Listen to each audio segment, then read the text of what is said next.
Welcome to Bridging Gaps, the business podcast sharing the challenges and stories of fellow business owners. Hello, I'm your host, Deborah Levitt, and this week I'm in conversation with Mindy Gibbins-Klein. Mindy is the multi-award-winning founder of Real Thought Leaders, the Book Midwife, and Panoma Press. She has presented to and coached over 50,000 leaders and entrepreneurs in 18 countries. Mindy and I talk about her journey in entrepreneurship, how she started a business, it didn't work. She went into the corporate world and then took the step after a series of redundancies to start her own business, and how she finally reached the conclusion that entrepreneurship is where she wants to be and what she loves most and what she's looking to in the future. We also talk about books a lot and thoughtful leaders and just so much more about Mindy and lots of interesting advice and information throughout. So please join me now in welcoming Mindy to the show. Hi, Mindy. How are you today? I'm doing great, Deborah. Thank you. Mindy, when we first spoke, from my perspective, where I've come across you most is around the Book Midwife. But I know that you also do things around thought leadership and wanted to make sure that we were looking at, I guess, the whole you rather than just focusing on one angle. So I was wondering if you could just tell me and the listeners a little bit about those two things that you focus on. Absolutely. But there's a third business as well, which is Panoma Press. We both published with Panoma, and I'm the founder and managing director of Panoma. So they all fit together nicely, Deborah, because to be a thought leader, you really do need to write and publish a good book, a thought leading book. And so that's where I come from. So we have all three aspects: the strategy bit, which is essential for business professionals, executives, and entrepreneurs. So that's thought leadership strategy and my new content around thoughtful leadership. And then as, let's just say, the hub of the thought leadership program, obviously my companies are helping people plan, write, and publish great books, and then representing those books globally and really aiming to get a better return on the investment. So we still do everything, and I do it through three brands: Real Thought Leaders, the Book Midwife, and Panoma Press. So with the Real Thought Leaders, and you've said that you're now looking more at thoughtful leaders, where are you going with that? What are you trying to achieve? Are you trying to change the way leaders think currently, or I guess what is the objective? Well, it's funny that you ask, because the objective and the philosophy has changed a bit in the 10 years since I first came out with Real Thought Leaders, the model and the company. So back then, I was trying to encourage people to bring their thought leadership out, to bring their best content out, to become thought leaders. And I'm still doing that, where I'm asked to do that. There's various workshops and coaching, and some people really don't know where to begin, don't have clarity, aren't willing to share. They just don't get around to sharing their thought leadership on any media. Mm-hmm. The problem is that over the past 10 years, because it was 2008 when I started with this, we have seen a proliferation of expert factories, shall we call them. And the whole idea that everybody's encouraged to be an expert, everybody's encouraged to stand out, everybody's encouraged to be a thought leader. And well, when everybody's a thought leader, then nobody is. True. And the other thing is that the criteria that I set out to share with the world, which is in 24 karat gold and in all of my stuff, it's still not widespread enough. It's not household information, and so there's still more work to be done. So now we've got a two-pronged approach of teaching people about thought leadership. If they're going to use the term, if they're going to aim to be a thought leader and produce thought leading content, then they need to know what the rules are.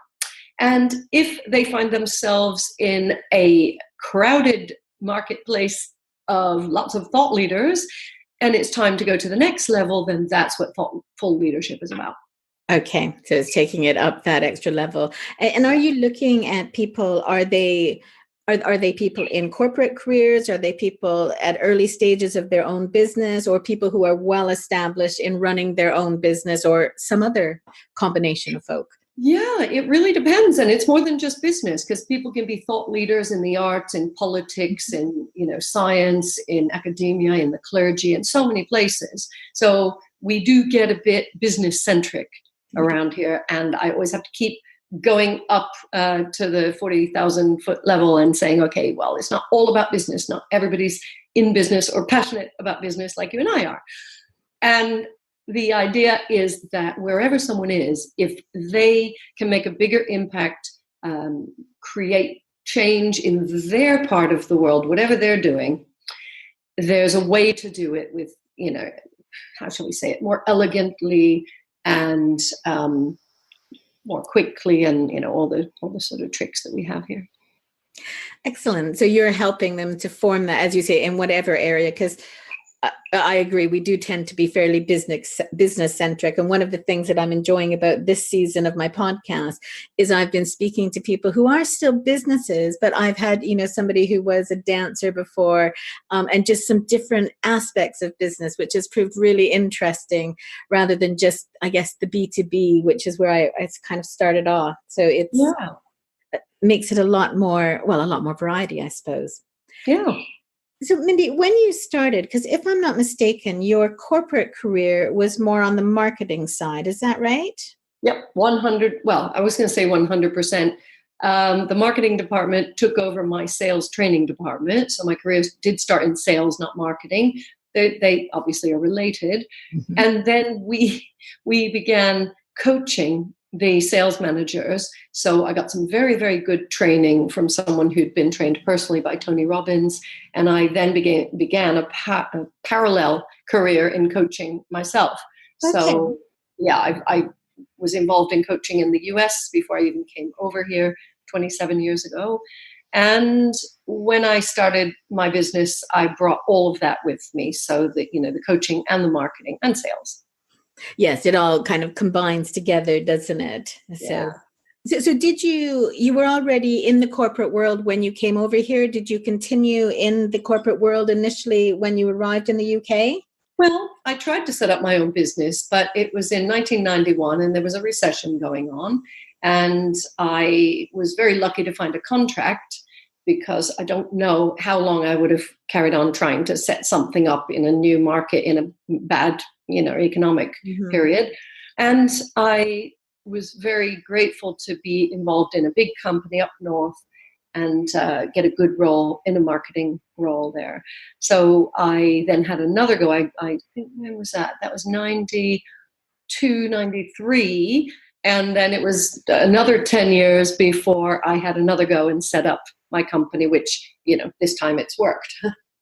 And how did you find that, I guess, that initial setback? Were you fairly pragmatic about it, given you were in a recession in a new country, all of that? Or did it feel like, I don't know, however it might have felt, I'm not cut out for this, or a failure?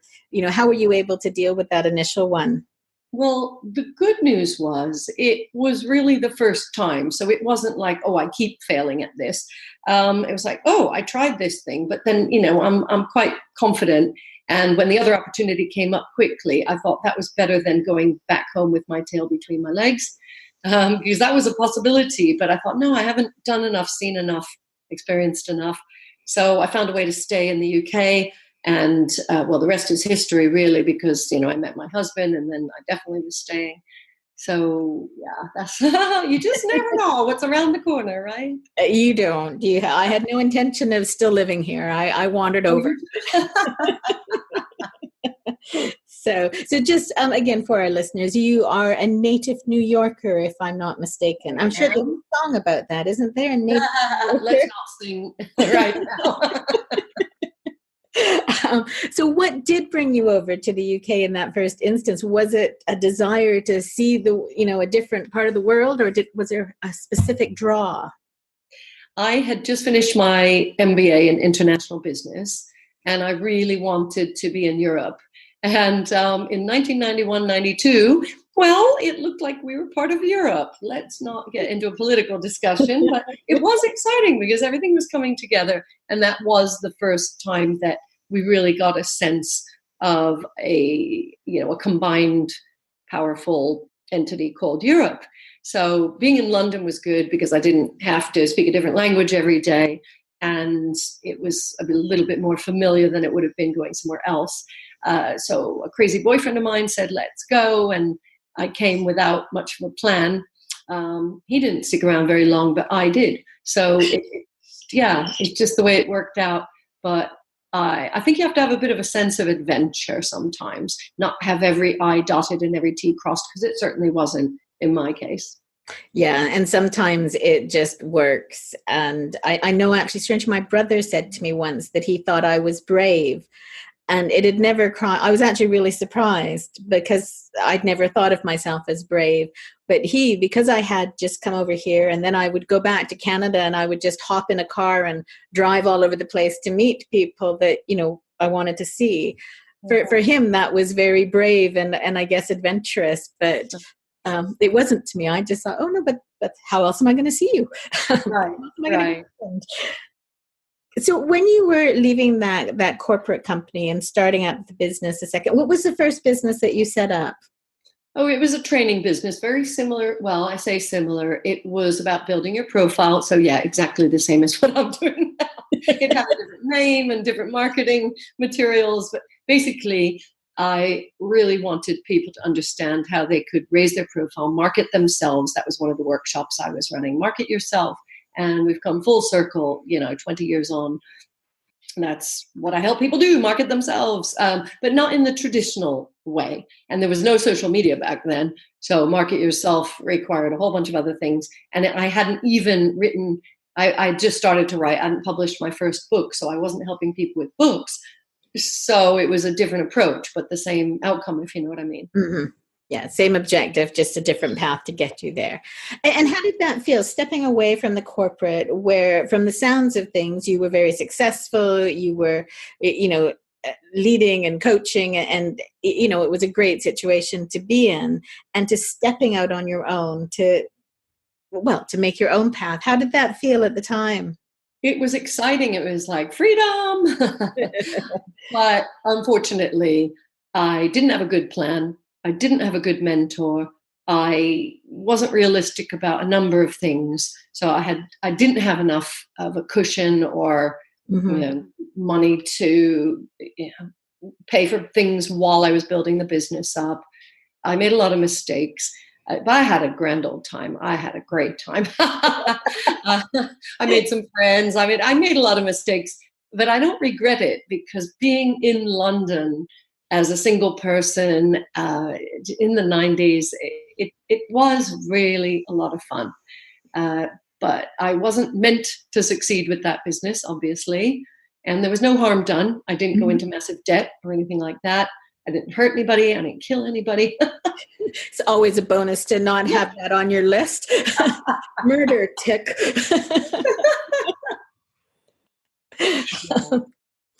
So what did you do? So that first, I guess, marketing yourself business, what did you do when that wasn't working? And what happened was I was a bit ahead of the curve, because I gave up the office that I'd been renting, a serviced office. And I was like, oh, cut your overheads.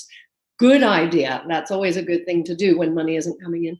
And I was kind of working from home, but we didn't remember there was no internet, no Wi-Fi, no mobile phones, but I kind of managed, and I had some contacts, and I'd get on the phone and go see them, all the old-fashioned traditional things, and I got one or two pieces of work even after that, so that was great. But then when that was fading away, I started looking in earnest, and that's when I found the job up north and decided, let's just do this, put the other business on ice, and pick it up when the time is right, which, as I say, ended up being, nearly 20 years later. No, not 20, 10, sorry, yeah, 10 years. It's been 20 years now. Yeah, that's it. It's like, you're not there yet. I'm not that old yet. So when you came to the second time, when you left, presumably, the company up north, What? Oh, no. There were a few stepping stones. I came back down south for a corporate role. So I took a redundancy package, came down south, and then that ended up in making my whole department redundant. But I got a third role in a third company, and then they got taken over several times, and there was a third redundancy. That's when I said, you know what, maybe I don't want to keep going for all these roles and all this uncertainty. And I had 2 little kids at this point, and that's when I decided I would set up my own business. And I was marginally smarter about it. Not really. I still didn't have a good plan. I had something like a mentor. I had a accountability group because I joined BNI, and I had other people I was meeting, and so I had a lot better chance of succeeding the second time. And so how did that one feel? Because it actually, for a lot of people, when they're leaving the corporate world, they're leaving certainty and going into uncertainty. But it sounds like your journey was actually, certainty, uncertainty, certainty, uncertainty. It toughened me up, Deborah.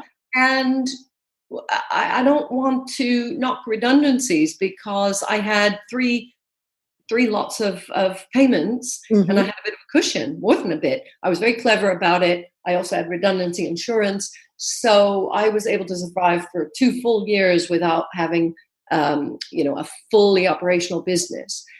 With hindsight, because I know you want me to talk about some of the mistakes I made, I don't mind because I've said this on other interviews. I didn't ramp things up as fast as I could have done, and I didn't really create that momentum, or I felt like I was on holiday again. I was like, yay, freedom, that feeling came up again. Friend would say, you want to have a coffee? Sure. I could have built it a bit faster and achieved a bit more in a shorter time, because it took for the money to run out for me to wake up and go, I suppose I better take this seriously.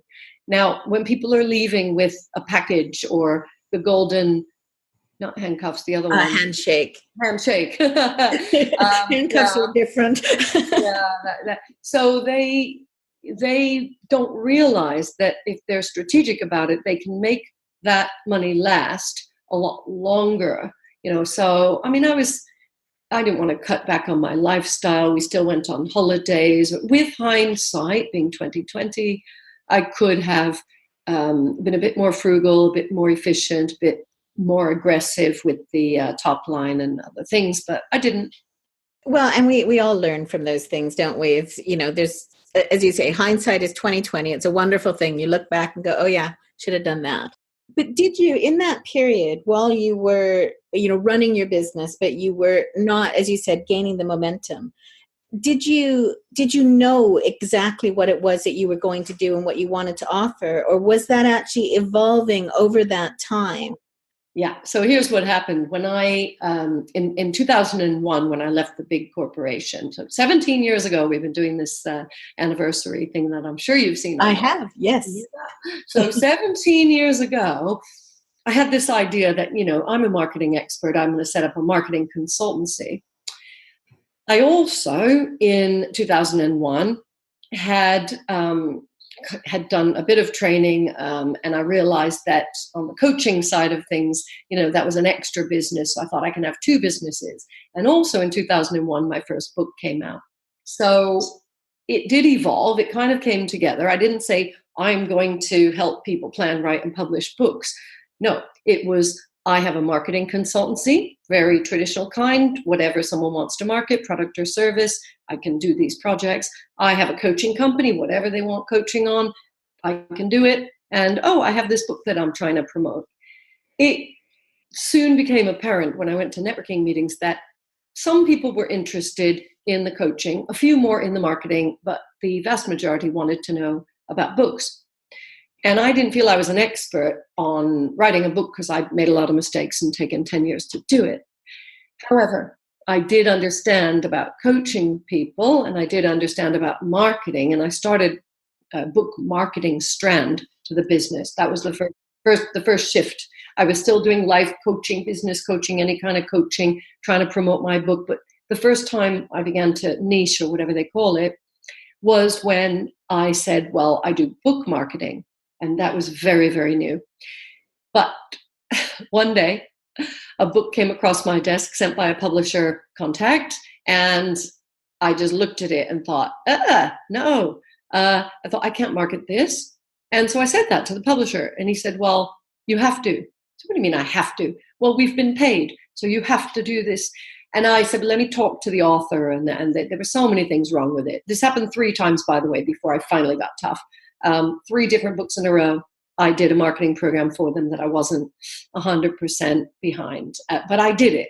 And then, I just thought, no, I mean, this is not where I play. And I realized that my core skill set is all around planning, strategy. I've done my MBA for a reason. I do approach things strategically. And I wanted someone to have more success with their book by starting the right way and beginning with the end in mind, and having some input early on, not when it's all done and someone looks and thinks, it could have been better. So that was a huge shift, and that was as early as probably 2004. So we were only a few years in when I just said, right, no more book marketing. And then I said, no more life coaching or any other coaching, only book coaching. And so that was when I got very, very serious. And did you find that people, because I know this is something which I guess always comes up in my mind when I hear about books and things like that, I'll backtrack a teeny bit. So from my perspective, so it's my perspective, could be wrong. It's self-publishing. I know. I need to start there, though. Okay, go on. But self-publishing was something that you could do, was seen as very expensive and more of a vanity kind of project, I suppose. Correct. And then as things became, technology made life a lot easier, that publishing in general became a lot simpler. And I noticed this when, and to be fair, I am sometimes going on to Amazon and I'm downloading a book that costs 99p. So do I do it as well. If it's something I want and it happens to be 99p, I'm not going to wait until it goes back to £8. Why should I? No, exactly. But I also notice the quality of what I get is sometimes 99p's worth of quality. Sometimes. My book was 99p for all of last month, and it's not a 99p quality, I can tell you. Well, and that's the thing, isn't it? Is sometimes you get what you paid for, and sometimes you get something much better. But so from my perspective, again, you kind of have, in my head, this situation now where publishing has become more open, but still potentially very expensive if as an individual you want to do your own book. And so I guess what I'm asking is, what's the reality as opposed to my perception? Okay, so if that's your perception, then don't say it's wrong, because everyone's allowed to have their perception, and that's how you interpret the world, and that's what you've seen. So that's fine. I have a very different view, obviously working in the industry, and I would say we're slightly on a tangent, because it's not really about whether publishing is how much it costs and everything. It's really about whether someone will even write their best book at all. So the Book Midwife is not about publishing. In fact, we don't publish books at the Book Midwife. That's our sister company, Panoma Press, as you know.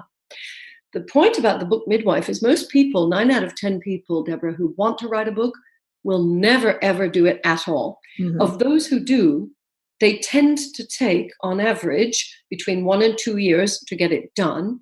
And that's if they get it done. Many people start and never finish. And the most worrying thing is that after those 2 years of, hard slog and a lot of effort, they're still not sure about what they've got. And how do I know this? Because we get inquiries every single month into the business where someone says, I've written my book. Can I send it to you? I want to know, is it any good? How ridiculous is that? That, first of all, that's not a question we answer. Mm-hmm. Secondly, why are you only getting input after you've done the whole thing? Probably because they don't know that help is available, earlier. So the publishing it's like the last 10% of the equation. If somebody gets a book done, however, with help, DIY, whatever, And if it's the right length, the right content, the right style, tone, if it's going to hit the market in the right way, at the right time, with the right people, then there's a multitude of ways in which people can publish. Yes, generally, publishing has become more accessible, cheaper, quicker, easier, absolutely. It can be more dangerous because it's cheaper, quicker, easier, and people just can press a button, and so they do. And I always feel bad when they do that and they could have had a better result. But that's not really my problem, and I have to detach myself and just try to get the message out more widely that you want to be working with someone as early as possible before you write and even before you plan anything. And that way, you've got a lot of choices, but no matter how you publish, you are more likely to have your best book and you'll have more success with it. And so that's where I play. Publishing and how people publish and how much it costs, it's irrelevant because most of our authors with one clever client deal, so one book that leads to one opportunity pays for everything anyway. So it's not really about how much it costs. Does that make any sense at all? It does. I think it's kind of your end goal it's not necessary. Sorry, I don't know if you can hear the dog who's decided to go and get a drink of water. Oh, that's good because it sounds very loud to me. All I can hear is lap, lap, lap. Wow. It's not me, listeners. That's right. No, it's a dog. If you can hear lapping, it's a dog. It's not Mindy. Yeah. Yeah, because I guess it sounds that it's more about actually making sure that somebody knows. Maybe the question that we always are hearing that we need to ask about our businesses and our, what we're doing in life is the why they're doing it in the first instance, as well as getting to that end point with something which is quality. And then that small bit at the end is hopefully almost taken care of because you have done something which is quality and is at the right point for the market. Would that be a fair summary? Yes, and there's a lot of other nuances, not to scare you or the listeners, but if you think about a blank sheet of paper with a really clear concept. So even getting to the clear concept, many people don't do without help. So that's one of our best services is our initial half-day session. Right. When you've got that, there are still probably 100 ways in which that book could turn out, right? Different length, different style, humorous, more serious, different balance between the narrative and the stories, different balance between, interactive exercises, different language, on and on and on. There's so many different factors, and you can imagine all the permutations therein. Because of that, I think it's dangerous to embark on that kind of journey without some kind of guidance or input. And we believe the best time to get that is at the beginning, as I've said. Mm-hmm. And we have a very, very good track record and 13 awards to our name for our process, which consists of very solid frameworking, structure, outline, input, guidance, and advice all the way through. So midwife is a bit of a misnomer, to be honest, because the midwife tends to come in kind of towards the end. Mm-hmm. She's not there at conception normally in the bed, right? You hope. We are. So it's kind of, I've been told we run a fertility clinic. I've been told all sorts of, you get the idea. When we chose midwife and we trademarked it globally, and it's done wonderful, wonderful things for the brand, and it makes people smile. But it doesn't tell the whole story. But it's too late. So I always end up explaining, right? Don't do the whole book and then call the midwife. Yes. Yeah. It's like, don't come just so I can deliver. I need to be there. I'm going to plan your family planning. Oh, family planning, book planning. Yeah. Thanks for that. I mean, IVF, clinic sounds fun as well. Yeah. So when you made that shift and you said, okay, I'm going to focus on book coaching. And so you'd stopped doing, a bit of everything and marketing and just coaching and that. Yeah. How did people initially respond to that? So now it's a bit more, you've got a lot, as you said, you've got the awards, you've got the books that have come out, you've got that recognition and word of mouth. But at that point, were they reluctant? Were they suspicious? Were they going, well, actually, I'm going to write it? If you think about each person has their own experience with your company. So this is true for the listeners as well. There is no such thing as the market. Now, this might sound strange from a marketing person, But most people really don't care. They don't give a what about the market. All they care about is themselves, their project, their goal, and how you're going to help them. So in a way, we can relax about rebranding and all this kind of stuff because each person is having a one-to-one experience. With that in mind, I literally shifted the way I presented at networking events, online, whatever we had back then. It was just evolving. And people who were there responded. They didn't really know or care what I said before. But the interesting thing was, in my mind, I had to start turning away non-core business. So I started giving it to friends of mine. I certainly knew a lot of coaches. Now I know even more. There's always somebody who can catch the ball if you toss it over the fence. And that gave me a lot of joy, and it gave, it's win-win all around. And that's how I approached it. And it was the first time someone came back to me. So I know I just said nobody cares what you're doing. But one client who had been for some life coaching with me came back to me about a year later, and I said, I no longer do that. Gulp. I was turning away fee-paying work. That was hard. But that is what you have to do if you want to focus. Otherwise, you continue being a jack of all trades, master of none. And it's really hard. I know this is something that, I personally have experienced, and I know a lot of other businesses as well, is that the message comes out pretty consistently. You need to niche, you need to niche, you need to niche.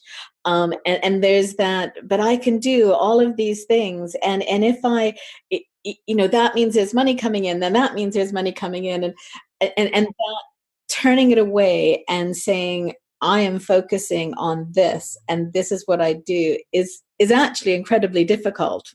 It was. And in the first few years when I was, having all my coffees with friends and having all my 3 different businesses and having fun, I also taught Spanish to little kids. I did all sorts of things just to bring in money and, while things were building up.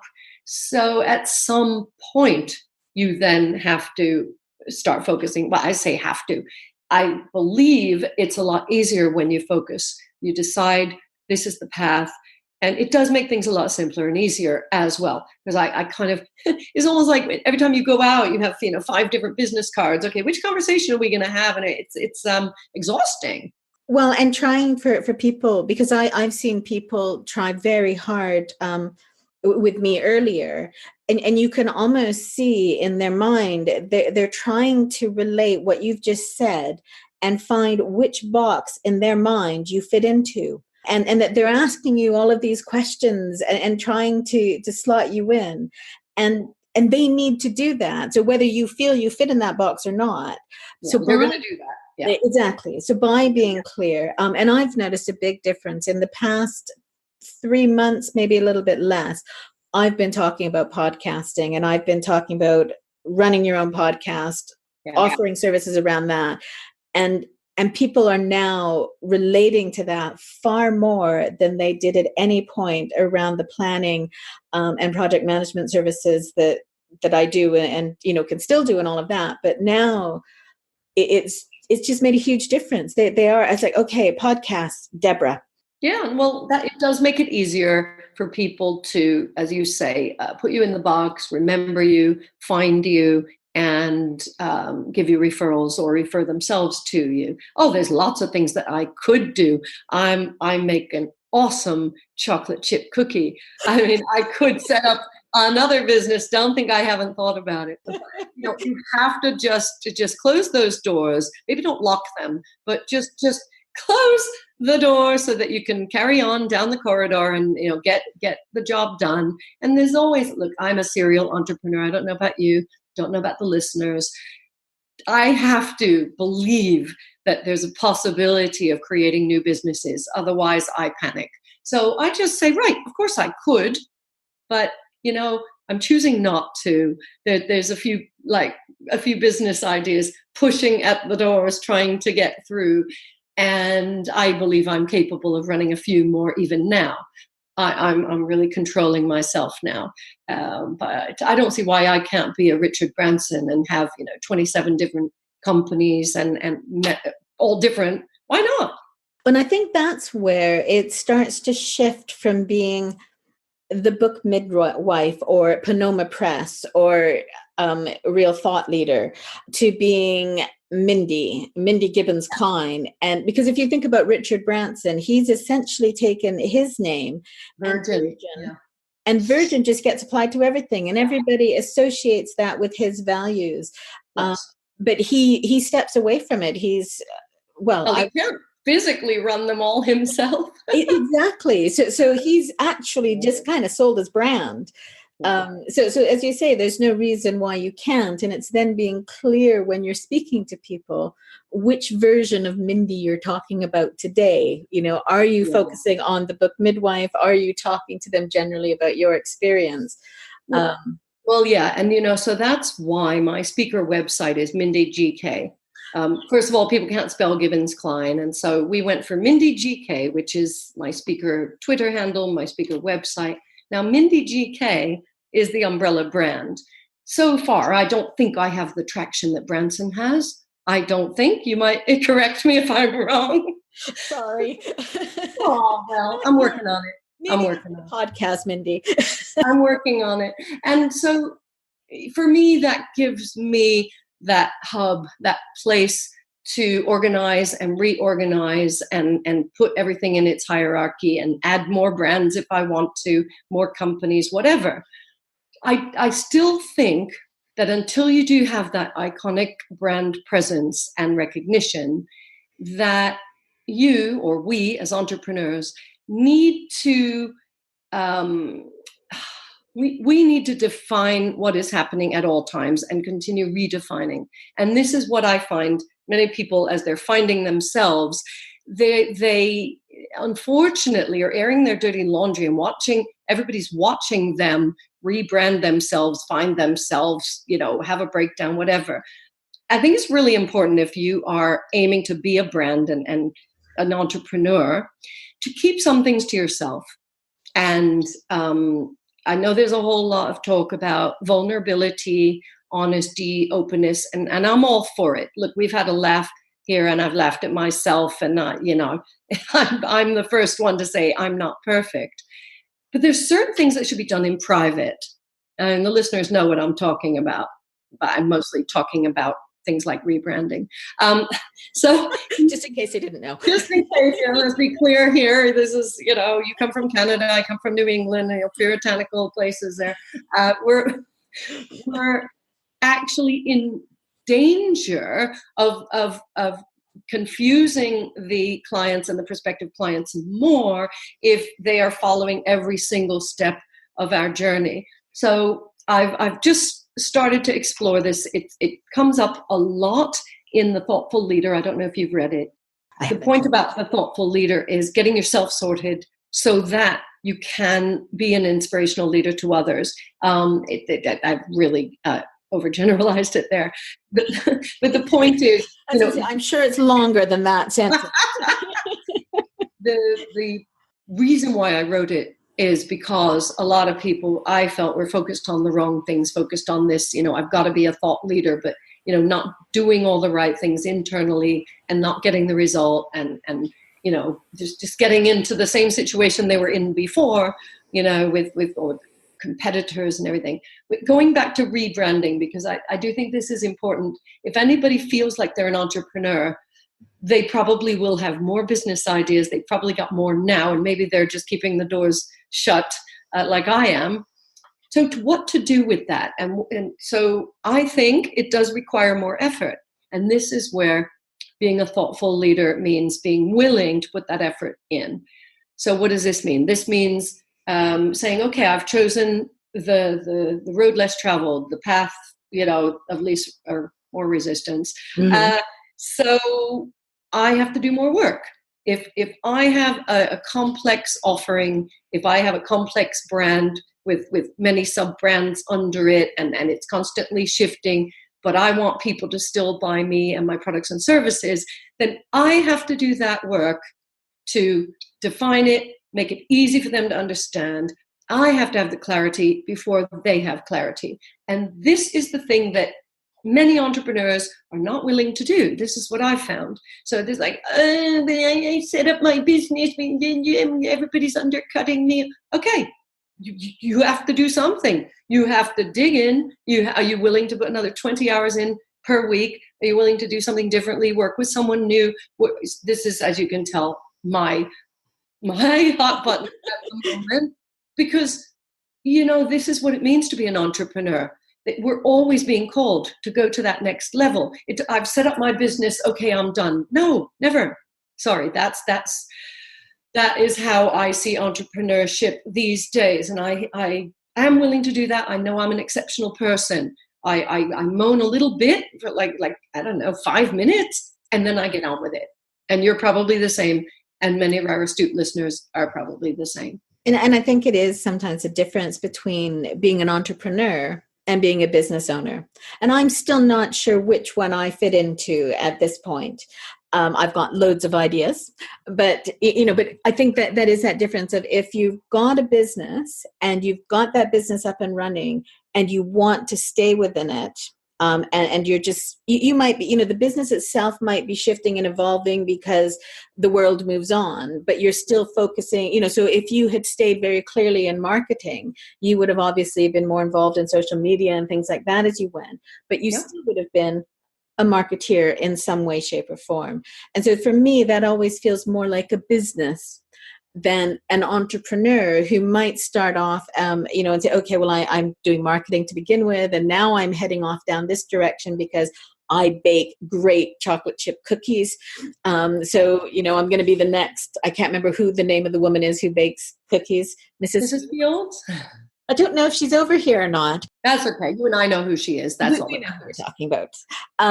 So as you say, and it is about taking the responsibility yourself, because the reality is if you only compete on price, somebody's always going to undercut you, and you either have to just be willing to keep undercutting, which just doesn't work, or you have to put something in place that makes you worth the money, that says, actually, yeah, they're cheaper, but it's like my 99p book. Yes, I think, again, if you don't mind me calling you on that, Deborah, it's not about the book being 99p. It is about the quality of the book, and the market decides. So because we do a lot of 99p campaigns, and this is why I hear myself sounding a little defensive. The reason is making the book 99p will open that book up to people who won't look at it when it's full price, and that has its own advantages. So, but that doesn't mean that the book is a piece of what. No.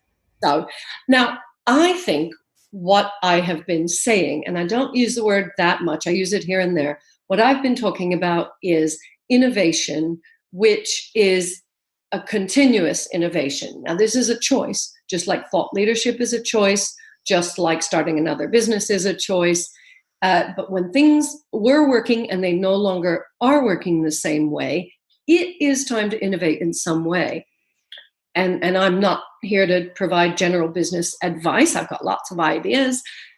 But that is the time where the serious, thoughtful leader, if we want to stop saying entrepreneur, but a real leader, a thoughtful leader, will stop and take that responsibility like we've been talking about and do the required thinking and innovating that needs to be done, or not. And in which case, they're just like the rudderless ship being drifting down the river, whatever. So that's also a choice. And it is, I think, about making a choice. And as you say, you either are continually shifting to go with the market or to create the market, and take people with you, or you are just waiting for what's going to happen to you.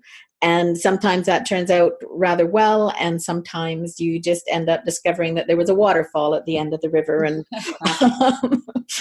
maybe wasn't where you intended to go. I'm going to take you back a moment, Mindy. So we had that discussion. You said, you had the 2 years, you're having lovely coffees and, really enjoying yourself, but not really focusing and building that momentum in your business. And then you got to the point where the money had either run out or was close to running out. At that point, did you have any doubts or questions in your mind about, oh, now it's time to get a job again? Or have I made a mistake? So were there any self-doubts about what you were doing, or was it just the realization of, oh shoot, I now need to actually get my act together? I think it was a slow dawning realization. I can't remember a day where I said, oh, okay, I better get serious. This is me looking back, that hindsight again. Yes. I think there was a point, but I couldn't tell you what year, where I finally said, I will not take another job. I don't want another job. I'm unemployable. I'm unwilling, etc. So I cannot remember. I mean, it was more than 10 years ago, where I did have enough of a clue, enough evidence that I could run my businesses. Now, the interesting thing was I had the coaching business, and I always said I would never run a publishing business. And the reason was I wanted to remain independent. And there are people like that. And some friends of mine are coaches, and they won't get involved in, the delivery of whatever, because they want to be independent and give the best advice. And so I did that for a long time. And I, spent time and effort getting to know different publishers, sending clients. When things started messing up and, they were letting my clients down, a colleague of mine from eAcademy said he was starting a publishing company. Did I want to come on board? I said no at first. Then I said I'd look at it. Then eventually we decided we would set it up, because we thought, we can do a better job ourselves. And we have, and we do. So, but that complicated things, because, I now had two businesses, and that was very different. One had a co-founder, and, so we had board meetings, and it was very different from just doing my own thing. Yeah, have a coffee, I had to get serious at that point. But I was very glad, because it made sense to the punters. So the people who wanted to write and publish a book, they didn't care if it was one company, two companies. And this is what I couldn't get through my head. And the very first time we offered in any of my companies a combined service, bringing in both, more than one company, we were 10 years in. Wow. So, yeah, sometimes these things, it's not just like a light bulb going off. In 24 Karat Gold, I say it's like it's like the new light bulbs, that kind of get gradually brighter. Gradually. It's that kind of thing. Your light bulb moment isn't always flick, It takes a while to realize what's going on, and you have to give yourself time and space to reflect, which I think I'm pretty good at. I've done a lot of things over the years, walking and meditation and reading, and I know when it's time to take a step back and reflect. Yeah. So with the addition of the second business, and then obviously the I've forgotten how to say it now, the Real Thought Leaders. Yeah, Real Thought Leaders is the third brand, but that only came in 10 years ago. Okay. So it was 17 years ago, 13 years ago, 10 years ago. So with all of those and a family, and because presumably those little children you mentioned grew up and still part of your life, how do you make sure that you are looking after yourselves, that you are, as you say, sometimes taking that step back to reflect, still being part of the family life and the friends and all of that? I'm not sure I always got the balance right, Deborah. I have a series of goal setting exercises that I do, which I used to teach to the salespeople. So I run myself through it, every January. I know it's a cliche, but I do it. It works. It does. And it just keeps me on my toes and where am I in terms of where I'm going. I've got a lot less aggressive about it, and bring in a whole lot more opportunity for the unexpected to come in and things. But the point about it was on my goals list, I know many times the word balance came up, and I was seeking more balance, or I actually was very specific saying I need to see my friends, and I even put, have a dinner party each month, specific things that I would aim to do. Did I always do them? No. But being aware is the first step, being willing to admit, being willing to look at changing something in your life and not just carrying on in the same way. So I made a lot of mistakes, and, at various times had to fix different spokes on the wheel of life. And, it's a constant thing. It's just like you have to be innovating constantly. You have to be assessing and readjusting the areas of your life constantly, or one can get misshapen and start to wobble. Yeah, absolutely. And do you feel now that you are, and I don't think, maybe some people are, but I don't think we're ever 100% perfect or 100% balanced. Not perfect. Oh, sorry, I am perfect, of course. Or at least that's what I tell my mother. But do you feel that you do have a better balance and a better sense of making sure that you are not working too much, you are looking after your own well-being, or are you still going, yeah, actually, no, that's something that still needs some work? Well, so the funny thing, Deborah, is that the word balance is not always the right word for what we need to do. For example, for somebody in their 20s who doesn't yet have kids, they can be a workaholic 95 hours a week, whatever it takes. And I say 20s, could be 30s. And there are even people, there were times when I had a nanny at home, I had a husband with his own business, I had a lot of flexibility. So I could really work quite hard. I could put the hours in. It really depends on the situation. And there are times when you have to listen to your body. I'm very lucky. I'm blessed with abundant energy.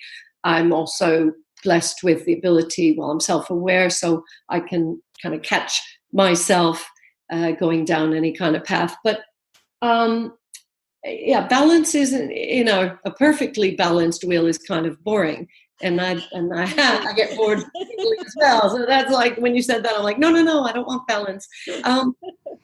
Let's just say that, you can have different emphases in your life. You can have different priorities, and sometimes, some take precedence and the others have to take a back seat.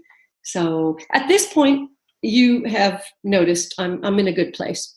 I'm very happy with things I've achieved. Do I still have goals? Absolutely.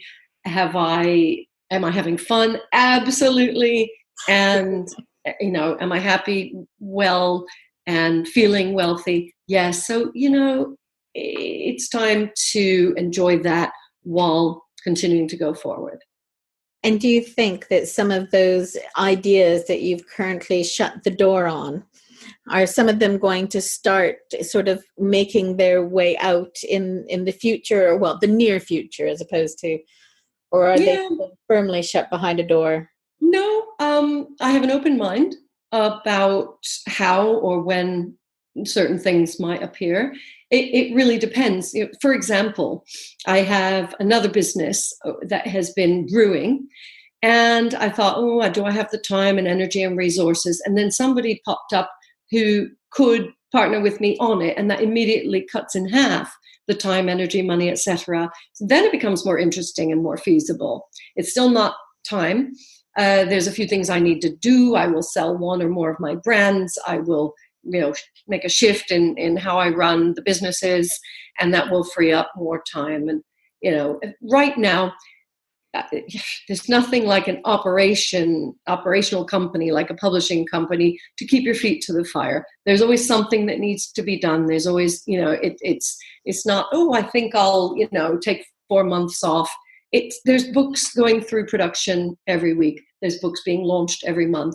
So while I run that kind of business, the responsible thing is to, be responsible and to run it well. And that's important to me. And the other brands, they ebb and flow, they shift. I mean, my speaker business is kind of up to demand in the market. Some periods are very busy, some periods go quiet. And so I've learned to work with that.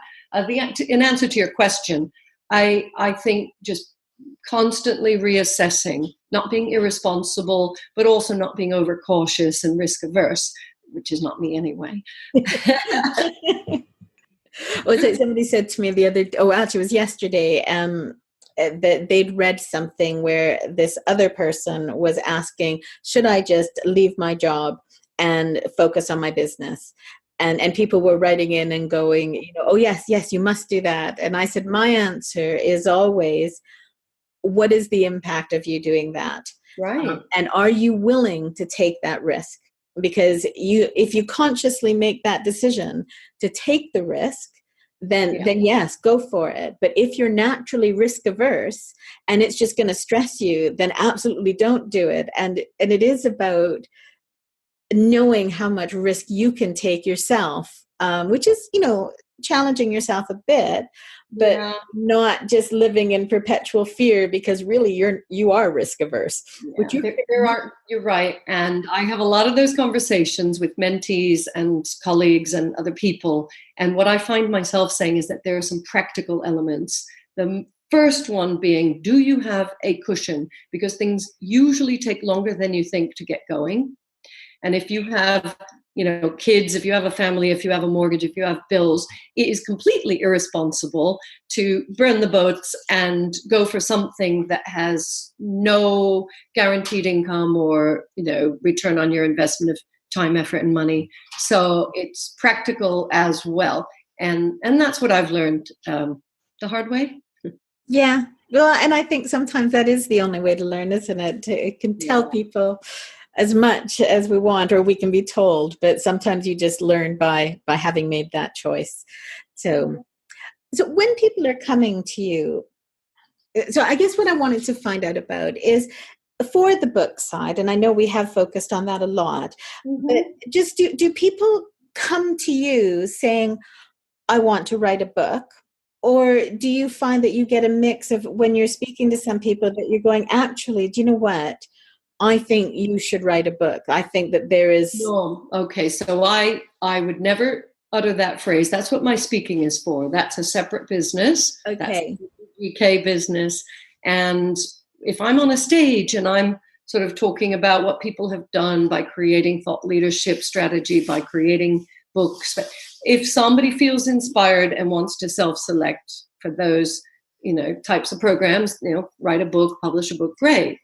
I don't believe I have ever, well, at least not recently, uttered the phrase, you should write a book. It's not my job to suggest that. Now, I know there are a lot of people who are being very forceful, and I know because they say, my coach tells me I should write a book. That's fine. It's just not what I do. Our philosophy is, if somebody comes with the right motivation and they know their subject, we can provide the rest. So those are the two things that we want them to come with. We want them to come with, they know more or less what topic. They don't have to have complete clarity, because that's what we provide. And they have to have the right level of motivation. And they don't even need the right kind of motivation. If they're externally motivated, if it's because their coach is kicking their butt, great. It doesn't matter. But without that motivation, it's going to be hard work for me and them. And I don't like working harder than I need to. Especially when you've got that printing press running. And have you ever, or do you turn people away as well? And do you say, actually, this is not a good fit for us? Are you? That I have said. Yeah. I said that yesterday to somebody, and they were so grateful that they're doing me a LinkedIn recommendation. I sent them away, and they're glad they're on their way. It's amazing. But the thing is, it's doing them a disservice if I don't tell them that. And I really can't take something anymore that's not a good fit, because we have a very big and growing company. We have investors. We have, worked hard to achieve what we have over the past 13 years in the publishing company. So the Book Midwife, we can coach just about anyone. I've coached novelists. I've coached, at least half a dozen people to write fiction, but it's still done in a business-like way. The process exists for business books and, entrepreneurial type books. But that matters less. In terms of what we'll publish, we are very, very strict.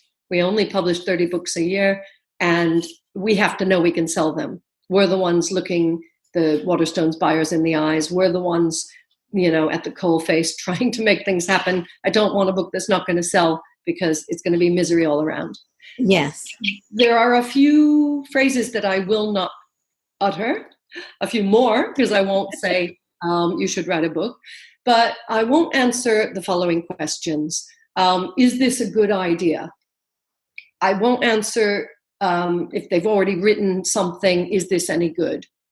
I won't answer the question, will this sell? Any question that cannot be answered, I won't answer.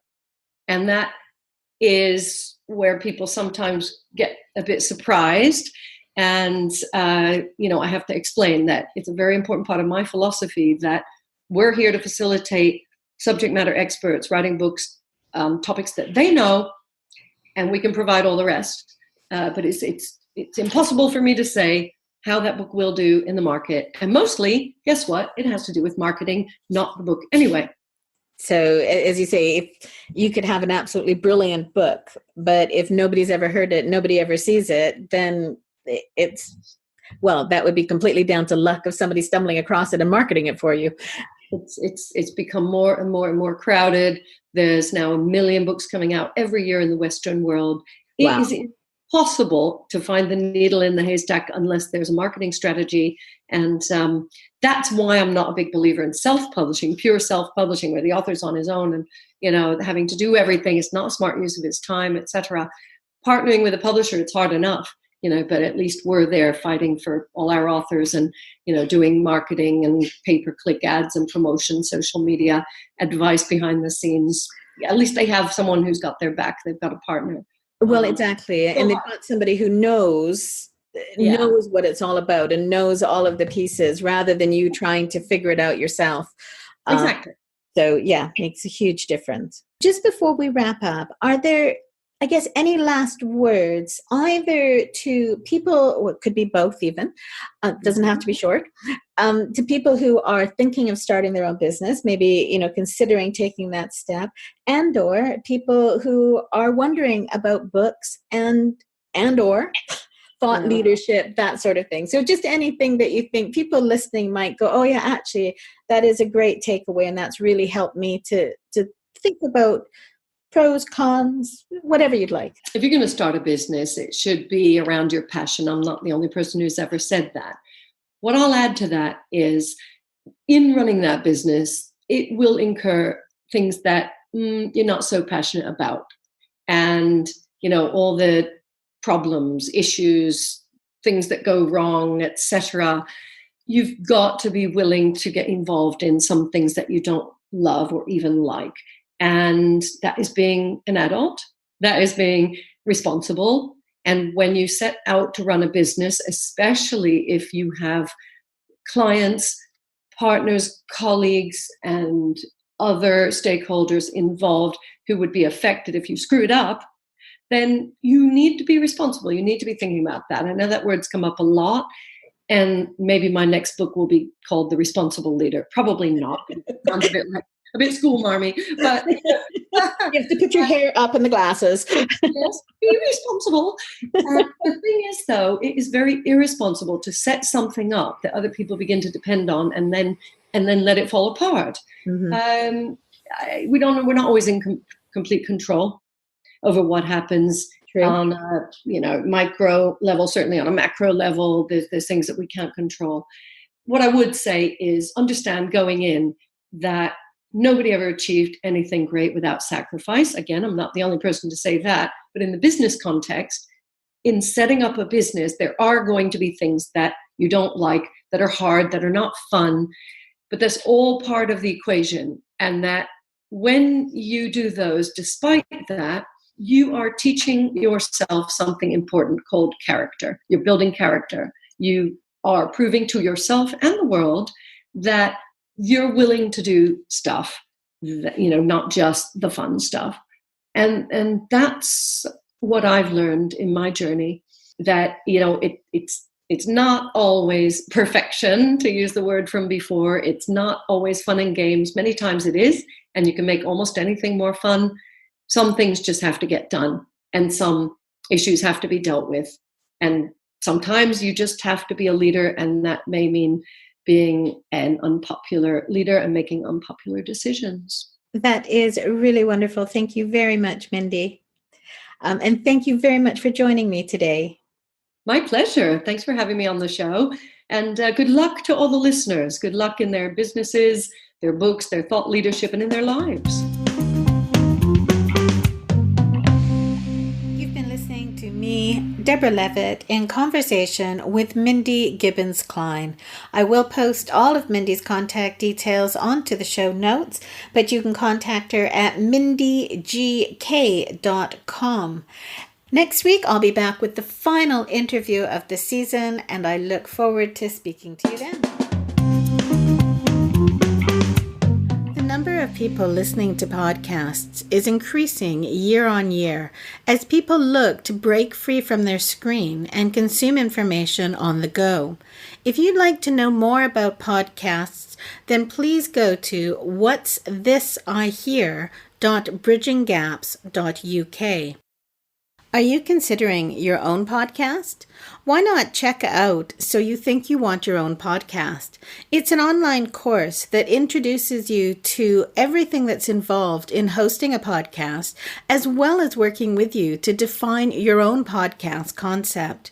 You can get more information on it at startyourownpodcast.bridginggaps.uk. Bridging Gaps, the business podcast, was produced by Deborah Levitt of Bridge Road Consultants Limited, with original music provided by Pete Dineley. You've been listening to Deborah Levitt on Bridging Gaps, the business podcast.